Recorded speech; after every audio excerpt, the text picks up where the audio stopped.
Did you know that you can spy through the ceiling and see what's going on around your base while being completely safe, and all you need for this is just a box and one secret item? Or that you can check what's inside the enemy base without spending any explosive? Or even that you can see through the smoke using only a bow? Here are 20 essential tips and tricks in Rust that I wish I'd known sooner. I guarantee you won't know all of this, so make sure to hit that like button below, subscribe to the channel, and check out today's sponsor. Rustly is one of the fastest growing Rust websites with a lot of games to play, many deposit methods including skins, cards and crypto, and instant withdrawals with a store full of skins. You can claim 5 free cases by using code STELIC or clicking the link in the video description. You can battle against real players or bots in games like Case Battles, Coin Flip and even Minefield, and win cool skins. And if it's not enough for you, you can get a lot of bonuses and free cases every 24 hours. In fact, you can get 5 free cases right now if you click the link in the description, or go to rustly.com and use code STELIC. And now, let's get back to the video. We all use the drone shop in the safe zone sometimes, and I found a little trick that can save you 20 scrap on delivery. For example, you found the shop with good prices on the map and decided to buy a revolver. In this case, you will be charged a 20 scrap delivery fee and will have to wait a little while for the drone to deliver this revolver to you. But if you want to buy something else in this shop, you'll have to pay 20 scrap again. To avoid this, wait for the drone to fly towards you and buy other items you want in the shop. In this case, you won't have to pay another 20 scrap and wait a few minutes for delivery, because all these things will be delivered at the same time. If you're playing on modded or community servers, you'll likely be able to use the recycler silently. All you need to do is pump the turn on button and then move your components into the recycler. As you can see, the recycler works as usual, but it doesn't make a single sound, so you can keep quiet and recycle your components safely. If you don't have a torch or flashlight and you need to go through a tunnel, you can use a building plan. I agree, it sounds stupid. After all, how can a building plan help in the dark?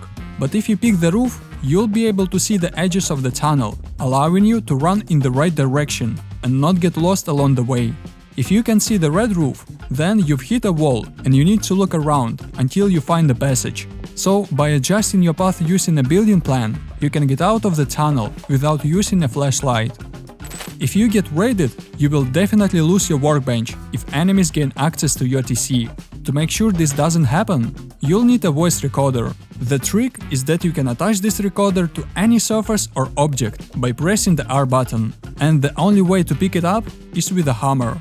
So if you attach this recorder under your workbench as deep as possible, just like this, and hide it behind the small box so that it can be seen, you can protect your workbench from your enemies, because it can be picked up with a hammer, even if they have access to your TC. If you have such a loot room in your base, you can use a secret item to spy through the ceiling. First, you need to add a shelf to the front to make it more convenient. Next, attach the industrial splitter to the top boxes as I show, and just go to them by pressing the W and A buttons at the same time. Once you find the right pixel, your head will pop out through the ceiling and you'll be able to see everything that's going on around your base. And the funny thing is that you'll even be able to shoot from here, but unfortunately you can't damage other players. And it looks even funnier from the outside, because you don't often see a head sticking out of the ceiling, so I'm sure this trick will give you a huge advantage over other players. A water purifier is a really OP item in Rust, because you can use it as a trap. If you place a campfire right in front of the entrance to your base, and the moment someone steps on it, you place a water purifier on top of it, that person will be trapped inside. The only way to get out of here is to break this water purifier, but that's not so easy, as it has 150 HP. So most likely you will get an easy loot if you manage to catch someone in this trap. If you were driving and wanted to get outside, but do it safely, you can place a barricade right out of the car. And you can do the same from the back seats, by completely covering the car with barricades. Now you can safely go outside, without worrying about someone shooting at you. New Oasis is truly a wonderful place, especially if there's a road running next to it. As you know, if you place the foundation over normal bushes, they will disappear, no matter what they look like. However, the bushes next to the oasis are different, and if you place the foundation over them, they won't disappear. This means you can bring back the good old trap with a turret in the bushes, and that turret will be hard to see, especially from far away. And if there's a road nearby that other players are using, you're guaranteed to get a lot of free loot. You can check what your enemy's base looks like from the inside without spending any explosives. All you need for this is a computer station. Place it as close to the rock as possible, open the camera on the oil rig, and then exit the computer.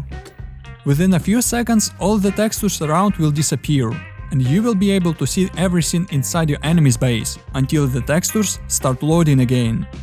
You've probably seen these hatches on the map before. They're separate entrances to the underground. The reason they're so unpopular is that the only way out is up the stairs. That means it's very easy to camp next to them. However, this can be easily avoided though. Just go into the room near the exit, jump onto the cupboard in the middle, go under the small vent and start jumping. As you can see, at the moment of jumping, you can see everything that's happening outside, so you can get all the information you need. Another useful trick in the underground. If you're going up in a lift and you think someone's camped at the top, instead of going all the way to the end, you can exit early into one of the passages you'll come across along the way and walk into your enemy's back to surprise them. They'll usually be waiting for you in the lift, not on the stairs. Now let me show you some console commands that will definitely improve your game and give you an advantage over other players. And we'll start with binoculars. Every time you use it, you get a black screen around the lenses, which is really annoying. But if you press F1, open the console and write this command, magic happens. By the way, I leave all the comments in the description below and also in the comments, so you can just copy them. This command completely removes the black overlay around the edges, giving you a full angle of view. The next command is even more helpful, as it removes the black overlay around the edges of the heavy helmet. Again, I'll leave this command in the description, so you can copy it. Now you can see everything around you, as if you were not wearing a helmet, giving you a huge advantage in raid defense. The next command also removes the overlay, but this time for all scopes. But I'll tell you right away, for this command there's another one that will add you another scope, because the default one will disappear. In the end, it will look something like this. Now you'll have another scope that won't disappear even if you pick up a rock or building plan. And finally the last, and in my opinion the most important command, which will allow you to see everything that happens around you after you die. For example, I'm gonna type kill into the console. In a normal scenario, you would just have a map open or a black screen. But now, after using this command, you can press escape and see everything that's going on around you in real time. Smoke grenades are actually not as scary as you think, because you can see your enemies through the smoke using a regular fire arrow. As you can see, the fire overlaps the smoke textures, so you can clearly see the player in the smoke. And you can do the same with the torch. If you hold it up to the smoke and using Alt, tilt your head down to see the player inside. If you find someone else's car and want to know what's inside it, you can easily break it. Just build a foundation with a wall frame and double door in front of it and push the car in. Now all you have to do is pump the E button and wait for the car to break down. It will take a few minutes, but it's definitely worth it. And here's my favorite trick that helped me piss off a clan that was getting in my way. Obviously, you can't raid a huge clan alone, but you can annoy them by reducing FPS on the entire server. To do this, you need to put a bunch of kayaks on the water in one place. Because of the waves, the physics will break and the game will stutter, as well as the server itself. As you can see, my FPS dropped from 120 to 75, and the same will happen for other players on the server. And finally, the most important thing. Rust is definitely not an easy game. It has a lot of complex mechanics, hidden features and some crazy secrets, and knowing some of these tricks can take your gameplay to the next level.